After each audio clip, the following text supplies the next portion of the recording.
صبح بدا من طلعته.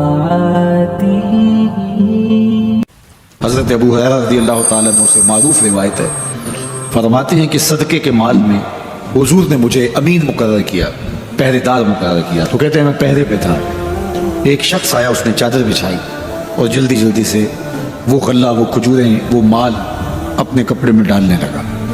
میں نے دوڑ کے اس کو پکڑ لیا. تو اس نے اپنا آپ مجھ سے چھڑانا چاہا، لیکن میرے ہاتھوں کی گرفت مضبوط تھی، وہ چھڑا نہ سکا. اس نے کہا کہ میں کثیر العیال ہوں، میرے چھوٹے چھوٹے بچے ہیں، تو بھوک نے مجھے چوری پہ مجبور کیا، میں کوئی پیشہ ور چور نہیں ہوں. کہتے ہیں مجھے ترس آ گیا، میں نے اس کو چھوڑ دیا. خیر رات گزر گئی، صبح ہوئی، حضور کی خدمت میں حاضر ہوا تو آقا کریم نے فرمایا کہ ما فعل اسیرک البارحہ، ابو ہریرہ رات والے چور کا کیا بنا؟ عرض کی حضور وہ بڑا مجبور شخص تھا کوئی، اور اس نے کہا کہ میں پیشہ ور چور تھوڑا ہوں، بچوں کی بھوک نے مجھے یہاں تک پہنچا دیا. تو حضور علیہ السلام نے فرمایا جھوٹا شخص ہے، اور سنو آج پھر آئے گا. کہتے اگلے دن تو میں طاق میں رہا. تو خیر وہ آیا اور اس نے چادر بچھائی اور غلہ اس چادر میں ڈالنے لگا. میں نے جا کے پکڑ لیا. تو اس نے کہا مجھے چھوڑ دے. میں نے کہا میں تو نہیں چھوڑوں گا.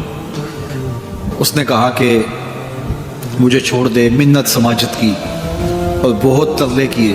تو کہتے میرے دل میں پھر ترس آ گیا، میں نے پھر چھوڑ دیا. میں پھر حضور کی خدمت میں آیا تو حضور نے فرمایا ما فعل اسیرک البارحہ، رات والے چور کا کیا بنا؟ میں نے کہا حضور وہ آیا اور اس نے کہا میں کثیر العیال ہوں، مجھے پھر ترس آ گیا، میں نے چھوڑ دیا. فرمایا جھوٹا آدمی ہے، اور سنو آج پھر آئے گا.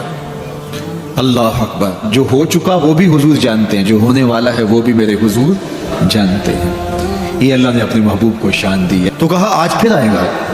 کہتے ہیں میں طاق میں تھا کہ وہ آیا، اس نے چادر بچھائی اور غلہ ڈالنا شروع کر دیا. تو کہتے ہیں کہ میں پھر پکڑ لیا. میں نے کہا آج تو نہیں چھوڑوں گا، آج تو جو حضور کے پاس لے کے جاؤں گا. تو جب اس نے ترلے کیے، منتیں کی، میں نے کہا نہیں آج تو کوئی بات نہیں چلے گی. ایک دن ہو گیا، 2 دن ہو گیا، اب تیسرا دن ہے. اس نے کہا ابو ہریرہ میں تمہیں ایک بات بتاتا ہوں، اگر تمہیں اچھی لگے تو مجھے چھوڑ دو گے؟ کہا بتاؤ. کہا کہ جب رات سونے لگو تو آیت الکرسی پڑھ لیا کرو، فجر تک تمہارے پاس شیطان نہیں آئے گا. کہتے ہیں بات بڑی اچھی تھی، میں نے اسے چھوڑ دیا. حضور کی خدمت میں پہنچا تو پھر فرمایا وہ رات والے چور کا کیا بنا؟ میں نے کہا حضور اس نے مجھے یہ وظیفہ بتایا. حضور نے فرمایا بندہ تو جھوٹا ہی تھا لیکن بات سچی بتا گیا. اور پھر فرمانے لگے ابو ہریرہ جانتے ہو وہ 3 دن جو آتا رہا وہ کون تھا؟ میں نے کہا اللہ و رسولہ عالم. فرمایا وہ خود ہی تو شیطان تھا. 3 دن جو آتا رہا وہ خود ہی تو شیطان تھا. اب شیطان بڑا تگڑا ہے لیکن ابو ہریرہ پکڑے تو چھڑا نہیں سکتا. یار ابو ہریرہ پکڑے تو شیطان چھڑا نہ سکے، اگر حضرت عمر پکڑ لیں تو یہاں تو آ گیا نا. حضرت عمر کے سامنے تو آنے کی ہمت بھی نہیں کرتا. ان الشیطان یفر من ظل عمر، شیطان میری عمر کے سائے کو دیکھ کے بھی بھاگ جاتا ہے. تو شیطان بڑا طاقتور ہے، بڑا قوی صحیح، لیکن اللہ کے مخلص بندوں کے مقابلے میں وہ بہت کمزور ہے. اس لیے اس راستے پہ اگر چلنا ہو تو کسی طاقتور کے ساتھ چلیں تاکہ یہ کمزور سمجھ کے حملہ آور نہ ہو جائے. تو ہم نماز کے اندر جب کھڑے ہوتے ہیں تو اس وقت اللہ سے سیدھی راہ جو مانگ رہے ہوتے ہیں تو یہ نہیں مانگ رہے ہوتے کہ سیدھی راہ دکھائی دے. ہم دیکھ چکے ہیں حضور کے صدقے سے، تبھی تو کلمہ پڑھا ہے. سیدھی راہ دیکھ چکے ہیں تبھی تو وضو کیا ہے. سیدھی راہ دیکھ چکے ہیں تبھی تو کانوں تک ہاتھ لگا کے ہاتھ باندھے اس کے حضور کھڑے ہیں اور رخ قبلہ کی جانب کیا ہے. دیکھ چکے ہیں. لیکن آج نماز کے اندر ہم یہ کہہ رہے ہیں اہدنا الصراط المستقیم. مالک راہ دیکھ تو چکے ہیں لیکن پہنچنا بڑا مشکل ہے. راستے میں شیطان بھی کھڑا ہے، نفس بھی کھڑا ہے، کہیں راستہ خراب نہ ہو جائے، ساری زندگی کی کمائی کہیں لٹ نہ جائے. اس لیے اللہ سے مانگا کہ مالک ہم کمزور ہیں، ہمیں کوئی مان نہیں ہے کہ ہمیں راستہ دیکھ لیا تو منزل پہ پہنچ جائیں گے. قدم قدم پہ شیطان ہے، نفس موجود ہے. مالک تو دستے کرم بڑھا اور ہمیں منزل تک پہنچا دے. اور جب وہ کرم کرے گا تو پھر پہنچتے ہوئے دیر نہیں لگے گی. حضرت ابی ملیکہ رضی اللہ تعالیٰ عنہ تابعی ہیں. امام بخاری علیہ رحمہ نے دیگر محدثین نے ان سے روایات لی ہیں. فرماتے ہیں میں 30 اصحاب رسول سے ملاقات کی اور ہر ایک کو آخرت کے بارے میں ڈاڈا فکر مند پایا. ہر بندہ یہ کہتا تھا میرا خاتمہ ٹھیک ہو جائے. یہ کون کہہ رہے ہیں؟ جنہوں نے حضور کو دیکھا. آج پیر بھی کہتا ہے بس میرے مرید ہو گئے تم سیدھے جنتی ہو. اور مرید بھی کہتا ہے کہ ٹھیک ہے ہمارا پیر بڑا اونچا میں لے جائے گا. اللہ اکبر, حضور سے بڑا پیر کوئی نہیں, صحابہ سے بڑا مرید کوئی نہیں. 30 اصحاب سے ملا ہوں, 30 کے 30 ہی ڈرتے تھے ہمارا خاتمہ ٹھیک. دیکھو حضرت ابو بکر رضی اللہ تعالیٰ عنہ کو میرے حضور نے کہا نا, ابو بکر فی الجنہ, عمر فی الجنہ, عثمان فی الجنہ, علی فی الجنہ, طلحہ فی الجنہ, ان کو جنت کی بشارت دی ہے. لیکن صدیق اکبر کیا کہہ رہے ہیں؟ اللہ اکبر, ایک چڑیا کو دیکھ کے, اے چڑیا تجھے موج ہے, ایک شاخ سے اڑتی ہے دوسری شاخ پہ بیٹھ جاتی ہے اور تیرا حساب بھی نہیں ہوگا, پھنسے تو ہم ہیں جن کا حساب ہے. یہ وہ کہہ رہے ہیں جن کو حضور کی زبان سے یہ لفظ ملے ہیں, ابو بکر فی الجنہ, ابو بکر جنتی.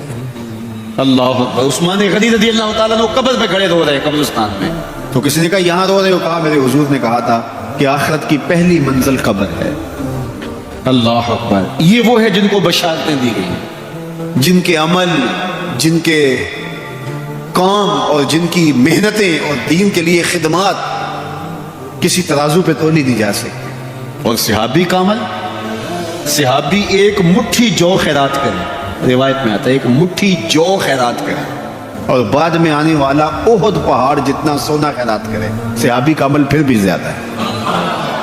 15 کلومیٹر پہ پھیلا ہوا پہاڑ, اتنا سونا کسی کے پاس ہوگا ہی نہیں, حکومتوں کے پاس نہیں. لیکن فرض کرو کسی کے پاس ہو, پھر اتنا جگرا بھی ہو کہ وہ خیرات بھی کرتے, لیکن اس کا اجر پھر بھی صحابی کے مٹھی بھر جو خیرات کرنے کے عمل کو نہیں پہنچ سکتے. اور ابو بکر وہ ہیں جنہوں نے مٹھی جو خیرات نہیں کیے, سارا گھر خیرات کر, کتنا اجر ہے.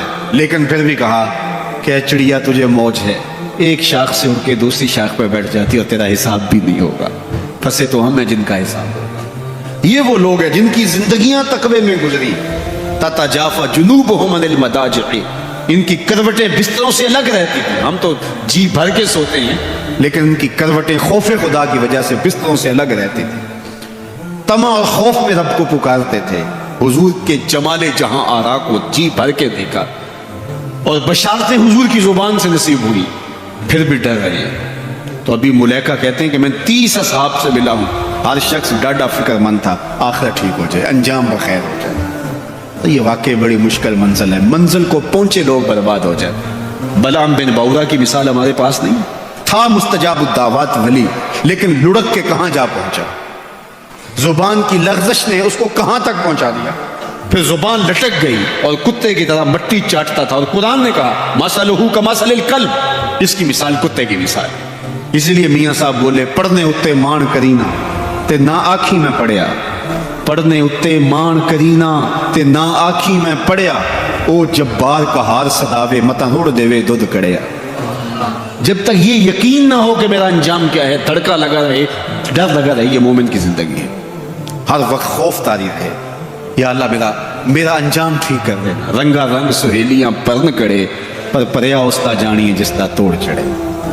کہاں کہاں پہنچے لوگ. یہ خود عزازیل شیطان چپے چپے پہ اس نے سجدہ کیا تھا, حتیٰ کہ مقبول بارگاہ ہو گیا. زمین کا کوئی کونا نہیں تھا جہاں پر اس نے سجدہ نہیں کیا. عبادات اتنی کی, اللہ نے مقبول کر لیا, بیت المعمور کا امام بن گیا, اللہ کا فرشتوں کا استاد بن گیا, معلم الملکوت بن گیا, جن ہونے کے باوجود فرشتوں کا امام اور مقتدا بن گیا. لیکن ایک لغزش نے کہاں پھینکا, قیامت تک لعنتیں برس رہی ہیں. اس لیے جب تک انجام بخیر نہ ہو جائے اتنی دیر تک دھڑکا لگا رہے, یہ مومن کی زندگی. کسی نے حضور کو سلام دیا تھا کہ یہ سلام اپنی امت کو دے دینا.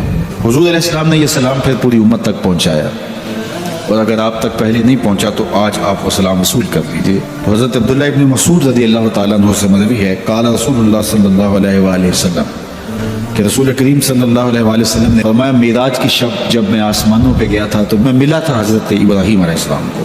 فقال یا محمد صلی اللہ علیہ وسلم, تو انہوں نے مجھے مخاطبہ کرتے ہوئے کہا کہ اے پیارے محبوب, جب آپ واپس جائیں گے تو اپنی امت کو میرا سلام دینا. اور حضور نے حضرت عبداللہ ابن مسعود رضی اللہ تعالیٰ عنہ سے مروی ہے کہ یہ سلام امت کو پہنچا دیا. تو جن تک ابھی تک نہیں پہنچا تھا آج ان تک یہ سلام پہنچ گیا. تمہیں مبارک ہو, تمہیں حضرت ابراہیم نے سلام بھیجا ہے, اور سلام بھیجا بھی حضور کے ہاتھوں. اللہ اکبر, کتنے خوش نصیب ہو تم کہ تمہیں حضرت ابراہیم سلام بھیجے اور سلام لے کر آنے والے حضور ہیں.